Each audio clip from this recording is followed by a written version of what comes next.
वैसे कभी भी इस देश के अंदर अगर मुसलमानों का जिक्र होता है तो पाकिस्तान भेजने की सलाह, अफगानिस्तान भेजने की सलाह दी जाती है।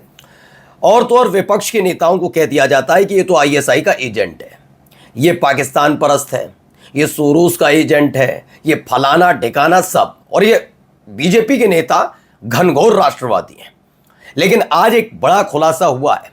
खुलासा यह है कि भाई गुपचुप तरीके से आईएसआई, जी हां, पाकिस्तान की खुफिया एजेंसी आईएसआई के पूर्व मेजर जनरल से और पाकिस्तान के बड़े बड़े अधिकारियों से विदेशी धरती पर मुलाकात थी। बीजेपी का इससे सीधा कांटेक्ट नहीं है, लेकिन बीजेपी की मातृ संगठन का एक बड़ा नेता विदेश में जाकर मुलाकात करता है।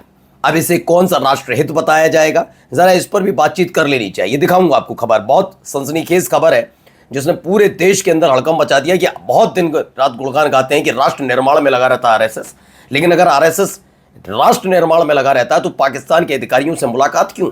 और अब कौन किसे क्या कहना चाहिए? अब एजेंट वेजेंट कौन कहेगा? मदरसा बोर्ड खत्म। जी हाँ, एक राज्य में मदरसाई बोर्ड खत्म कर दिया गया। कौन सा वो राज्य और उस पर कैसे इठला रहा है वो भी दिखाऊंगा। बहुत कहा जाता है कि अब्दुल के पेच खस गए, लेकिन आज तस्वीर देखकर बताइए कौन अब्दुल है और कौन नहीं। क्या क्या हो रहा है देखिएगा। मैं इस पर मुस्कुराऊंगा नहीं, हंसने वाली बात नहीं है इस पर, क्योंकि सबके साथ यही व्यवहार इनका है। जो इनकी ना सुने उसी के साथ ये व्यवहार करते हैं। और तो और अभी हाल ही में खबर निकल कर आई थी ईरान की, आपको याद होगा कि जो चाबार पोर्ट वाला मामला था वहां से भारत निकल गया। बांग्लादेश से भी एक तगड़ा झटका लगा। और ख़ास बात यह है कि बांग्लादेश ने जिस डील को कैंसिल किया वो जाकर दे दी चीन को, यानी अपने हमारे देश के बॉर्डर से 80 किलोमीटर पर अब चीन की मौजूदगी होगी। और भी कई खबरें हैं, दिखाता हूं। नमस्कार, मैं हूं प्राज्वल गौतम और आप देख रहे हैं the live TV. The live TV, सच सबसे आगे। सबसे पहले जरा इस खबर को देखिए। इस खबर में क्या लिखा हुआ है? India Pak conduct track two diplomacy. India और पाकिस्तान, इसमें पूरा जो कहानियां लिखी हुई हैं वो बता देता हूं। उदय भानु चिब लिखते हैं, आरएसएस के नेता हैं राम माधव। उन्होंने कोलंबो के हिल्टन होटल में पाकिस्तान के उच्च अधिकारियों और आईएसआई के पूर्व मेजर जनरल के साथ गुपचुप तरीके से इस हफ्ते एक बार फिर से मीटिंग की। नरेंद्र मोदी, अब देश की जनता को ये बताइए कि ये क्या तमाशा चल रहा है। बंद कमरों में पाकिस्तान के साथ गुपचुप तरीके से ये क्या इलू इलू चल रहा है। ऑपरेशन सिंदूर के समय जो मंच पर खड़े होकर छाती ठोकते थे कि टेरर एंड टॉक एक साथ नहीं चल सकते, लहू और पानी एक साथ नहीं बह सकते, उन्हीं लोगों ने पर्दे के पीछे गुपचुप रूप से लंदन से लेकर कोलंबो तक एक नहीं दो नहीं बल्कि पूरे 4 बार बैकडोर सीक्रेट मीटिंग्स कर डाली। लेकिन खास बात यह है कि आज के न्यूज़ चैनल उठाकर देख लीजिएगा, शाम को जो आते हैं राष्ट्रहित का दावा करते हैं, उनमें से एक की भी हिम्मत नहीं होगी कि इस पर डिबेट कर ले। क्यों नहीं करेंगे? वो कहेंगे ये रिपोर्ट अभी पूरी तरह से क्लियर नहीं है कि वाकई मुलाकात की है नहीं। हाँ, सोरोस वाला अगर क्लियर होगा भी नहीं होगा, लेकिन बीजेपी के आरोप के फौरन बाद गोदी मीडिया बैठ जाती है राहुल गांधी और सोरोस के रिश्ते खंगालने के लिए।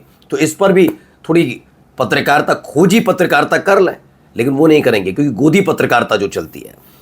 2 दिन पहले ही तो उन 6 जवानों के नाम सार्वजनिक किए गए थे जिन्होंने ऑपरेशन सिंदूर में अपने प्राण न्यौछावर किए थे। किस मुंह से आखिर ये सीक्रेट लव लेटर लिखे जा रहे हैं पाकिस्तान को? क्या शहीदों की शहादत इनके लिए सिर्फ राजनीति का मोहरा है? अब इन्होंने 4-5 सवाल पूछे। क्या आखिरी गुपचुप मीटिंग किसके कहने पर की गई? पहली मीटिंग लंदन में ऑपरेशन सिंदूर के महज 2 महीने बाद हो गई थी। क्या नरेंद्र मोदी की आंखों का पानी सूख गया था? क्या वो जो रगों में सिंदूर बह रहा था वो पानी हो चुका था 2 महीने में? आरएसएस के नेता, ये मेरा भी अपना सवाल है वाकई, आरएसएस के नेता किस हैसियत से भारत की विदेश नीति के फैसले कर रहे हैं? किस हैसियत से आरएसएस पाकिस्तान के साथ ये नाजायज प्रेम संबंध बना रहा है? देश में ये सब क्यों छुपाया जा रहा है? देश को इस छुप छुप कर मिलने का नतीजा कब पता चलेगा? देश के शहीदों की शहादत को पहले दबाया गया, अब उस पर समझौता भी कर लिया गया क्या? ये सवाल इन्होंने पूछे हैं।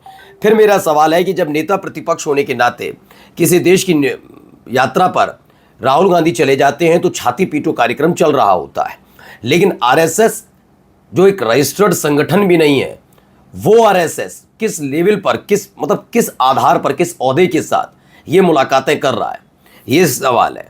तो अब पाकिस्तान के उच्च अधिकारियों के साथ साथ आईएसआई के पूर्व मेजर जनरल से मुलाकात, लेकिन ये राष्ट्र हित में ही होगा। देख लीजिए, अगर इस पर डिबेट पर आए भी, पहले तो डिबेट कोई करेगा नहीं, किसी की औकात नहीं है, किसी न्यूज़ चैनल की औकात नहीं, लेकिन कर भी ली गई तो भी देखिएगा ये बताए जाएंगे इसके फ़ायदे।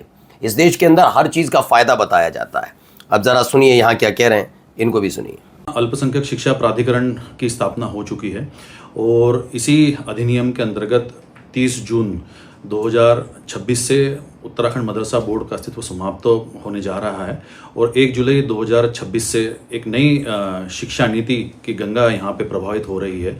इसमें सभी अल्पसंख्यक समुदाय, जिसमें सिख, ईसाई, क्रिश्चियन, जैन के साथ साथ मुस्लिम, बौद्ध, ये भी जितने अल्पसंख्यक समुदाय के बच्चे हैं, इनके लिए एक नई व्यवस्था बनाई गई है, जिसमें मुख्य रूप से उत्तराखंड एजुकेशन का जो हमारा शिक्षा विभाग का जो हमारा सिलेबस है वो इन पे लागू होगा और साथ ही में ये अपनी धार्मिक शिक्षा भी अपना ग्रहण करेंगे।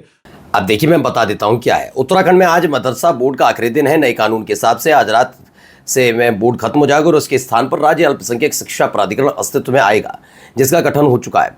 यानी 1 जुलाई 2026 की सुबह प्रदेश में एक नई शिक्षा प्रणाली का उदय होगा, जिसके माध्यम से पुष्कर धामी सरकार अल्पसंख्यक समुदायों के बच्चों के भविष्य को बेहतर शिक्षा देने का दावा कर रही है। फिलहाल सरकार के दावों का भविष्य के ही गर्भ में है। नतीजे देखने के लिए इंतजार करना होगा। ये क्लियर बात है, सच बात है। अब जरा इधर सुनिए यहाँ क्या हो रहा है, ये देखते चलिए।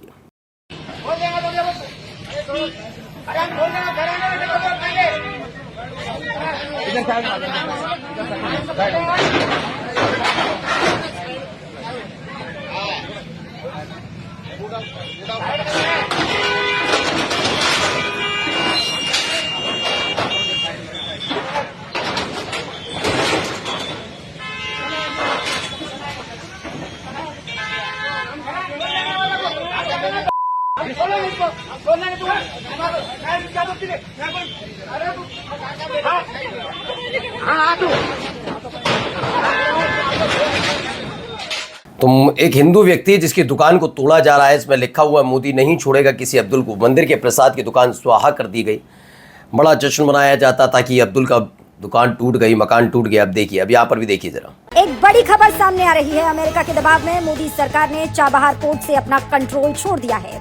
इस प्रोजेक्ट के लिए सरकार ने $120 मिलियन खर्च किए थे, जो अब स्वाहा हो गए हैं। बांग्लादेश ने मोंगला पोर्ट के पास एक स्पेशल इकोनॉमिक जोन विकसित करने के लिए चीन की सरकारी कंपनी के साथ समझौता कर लिया है। ये वही जमीन है जिसे पहले भारतीय इकोनॉमिक जोन के लिए एलोकेटेड किया गया था। इसे नई दिल्ली के लिए बड़ा कूटनीतिक और रणनीतिक झटका माना जा रहा है। अब समझ रहे हैं आप, हर तरफ यही है, लेकिन हमारे देश के लिए एक नई नीति बनाई जा रही है। मतलब सोचिए कि ना आप ईरान के साथ अच्छे संबंध, ना बांग्लादेश के, हाँ अमेरिका नरक भी कह दे, हमारे देश को नर्क कहता है वो व्यक्ति, और उसके सामने चरण चाटुकारिता करने के लिए पूरे के पूरे हमारे देश की गोदी मीडिया बैठी रहती है। बिजली कड़कती है और आसमान फट जाता है टाइप की एक्टिविटी करते हैं।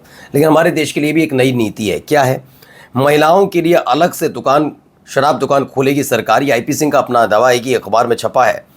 इसमें बताया गया है, पीपल्स ब्यूरो है भोपाल का, ये अलग से दुकान खोलने की बात है। ऐसे में IP सिंह कहते हैं RSS पूरे देश को शराबी बनाने में लगा हुआ है। उत्तर प्रदेश में शराब पीने से लाखों घर टूट गए। उसका कारण मुख्यमंत्री ठाकुर योगी आदित्यनाथ ने देश में सबसे ज़्यादा लाखों शराब की दुकानें गांव-गांव, मोहल्ले-मोहल्ले, रिहायशी इलाकों में खोल दी।